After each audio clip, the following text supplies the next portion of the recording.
Welcome back. It's one of the most divisive issues in Washington and across the country these days. It's the issue of guns. Now, lawmakers are trying to figure out whether they can turn bipartisan calls for some sort of action into legislation. Republican Senator Lindsey Graham says he's spoken to the president about it. So we talked today about the red flag laws and the background checks. And I said, the time has come to do more than pray.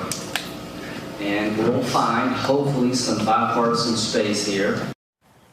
The House Judiciary Committee says it's coming back from its August recess a little bit early to talk about bills on red flag laws, background checks, and a proposed high-capacity magazine ban. This as a bipartisan group of senators are in talks with the White House on many of the same issues. But after voicing support initially for background checks in the wake of the El Paso and Dayton attacks, at his first rally since those shootings, President Trump appeared to be shifting his focus again. People have to remember, however, that there is a mental illness problem that has to be dealt with. It's not the gun that pulls the trigger. It's the person holding the gun.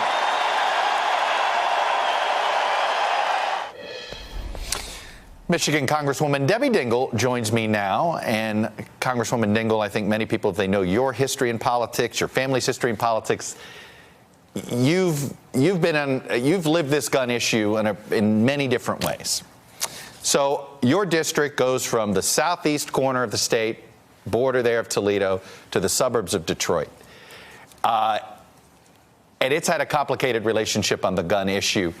How difficult is it? How diverse is your district when it comes to the gun issue? Because you have some rural parts and you have some suburban parts. It's complicated, like the rest of America, though I have to say. I mean, what we call the downrivers, it's clearly got a lot of NRA members. And I can remember in 1994 when my husband, John Dingell, supported the president on the gun bill, he had to have police protection for several months. And his own son, who is a very active member of the NRA, wouldn't speak to him for a while. Now, then I also have Ann Arbor, and they have very strong feelings in the opposite direction. Though I will say, when I've come home after I've been open about some of the issues and how I feel, I have had women come up and thank me for the stance that I'm taking downriver. And I've had men say to me, it's okay. But I also have people that have been very strongly opposed to me as well.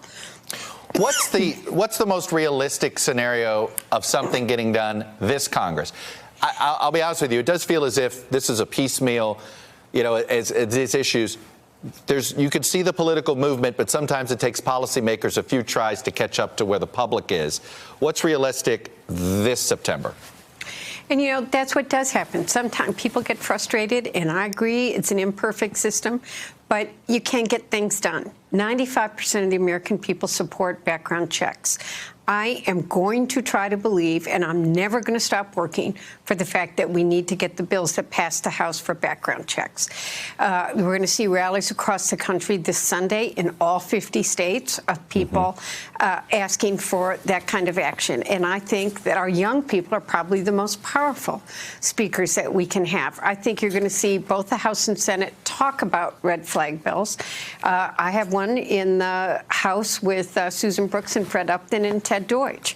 Right. That's just one. I'd like to think we're going to talk about it. We could potentially move it down the field. And the other, we have a gun provision in the Violence Against Women Act that passed in the House. And Amy Klobuchar and I actually talked right before I came on this show, both trying to figure out how do we move that provision. Is there how much of this is really on the president, and how much are you willing to sort of let him sort of dictate the terms? And I say this because it does appear to me that there's a good 20 to 25 Republican senators that are willing to go farther on gun regulations than they've ever gone before, but they want the president's cover. So one of the problems and why we never get gun legislation is because everybody goes to their corner, and we don't talk about it. And we got to stop. We got to stop going to our corners. We got to lose our talking points and come to the table, because no one can deny that we have a higher death rate by guns of any country in the world, and we have to do something. So let's not go to our corners and do talking points. The president matters, because whatever, the president has said he wants to look at red flag laws. He has said, let's do background checks. We need them. So I'm looking at you and begging him, Mr. President, please deliver on what you said you're going to do, because we've got to stop seeing innocent children. Chuck, kids are asking me if they're safe. Why are they hated? Mothers are safe. A mother said to me, I have to choose between the backpack my daughter wants and a bulletproof backpack. Kids are going back to school. Doing nothing should not and cannot be an option. One other, when you hear the president say, it's not the gun that kills, it's, and he's sort of now talking about restoring mental institutions, that this is a mental issue. What do you hear when you hear him say that? Do you think he's backing away from what he wants to do, or is that his way of getting people to support a more complete background check system? Well, I don't know. I'm not going to put myself in his shoes. This is a very complicated issue, because as people who have watched me regularly talk more about guns and gun, and it was because of some mental health issues. But the mental health advocates are very concerned that you not combine those two. And it does get complicated. How do you define who should have a gun and who shouldn't have a gun? If you're taking an antidepressant, it doesn't. And we don't want to stigmatize people with mental health. We've got to make more treatment available. So I don't know what's in his head. I'd like to be positive and think it means we got to do more thorough background checks, and we've got to do red flag laws. Our law enforcement needs a tool that if a family member is worried, or someone in the community or a teacher is worried that someone could harm themselves or the community, they can take the gun away.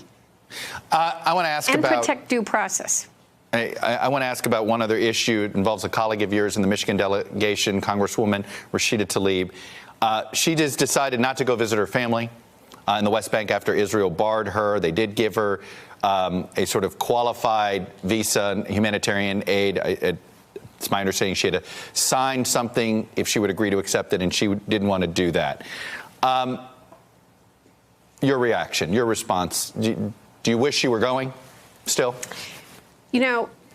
Look, I've known Rashida for 20 years, and she's my friend, and our districts adjoin each other. Do we have different styles? Yes. But I think our leader, Steny Hoyer, put out a second very strong statement today. I just read it. Yeah, I did read it. Go ahead. Tell us about it. He was very clear that the Israel government leaked a letter that they should not have and put conditions upon her. And I have not connected with her today. I spent most of the day with her yesterday actually trying to do some real work for the Congress, and she was in tears at points. She wanted to go visit her grandmother. Even all of the Jewish members of the Congress, the leaders, came out. Chairman Nadler, Chairman Lowy, Brad, they all came out yesterday. And I think that this has become involved. It's become part of the re-election of the Israel prime minister. And, I want to say something, because I feel this very strongly. I represent the largest population of Arab Americans, Muslims in the country.